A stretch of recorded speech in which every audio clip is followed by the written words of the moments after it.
What's up mga mare? Karon nga man tayo nagkalingawan ka. Charis. Di aday ko mag-live, magkanta. Kung di anasad ko mag-recording or mag-voice over. So karon na to asyang kaninduton kami medyo luma naman ka siya lang. Ano yung area? Kaya pakita ninyo kung saan siya kakalat. Nga na gid siya kaluma na lang tawon. Labi na sa dingding. Nga nagbutang ko wallpaper. So nag-start na ko din haa. Nagbutang sa to ang lead lights. Parang nga siyang sketch tapean para dili bitaw siya dili pa siya masalibuhan kasi tinuod lang doon ra kain na siya sa jealousy, I mean sa bintana.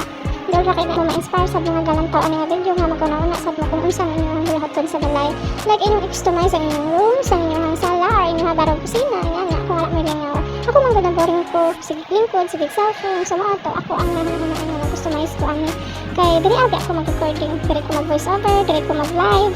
Dahil nakita ko na ako na grabe naman kaluma. Hanggang trip lang sad na ako. O diba guys, kaya ko mag-trip no. Kaya makanahon na dito sa unsa. Like ani nga design.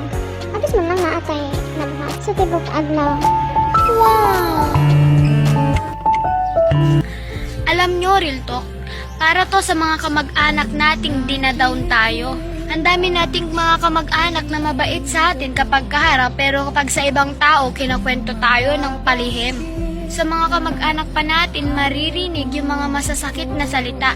Sa kanila pa manggagaling yung mga pang-aalipusta. Minsan mas maganda pang makisama sa mga hindi mo kamag-anak kaysa naman sa mga kamag-anak mo ang tingin naman sa'yo walang kwenta.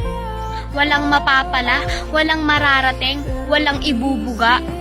Alam nyo, hindi natin kailangan ng kamag-anak na hindi masaya sa pag-angat mo. Hindi natin kailangan ng kamag-anak na hihilain lang tayo pababa.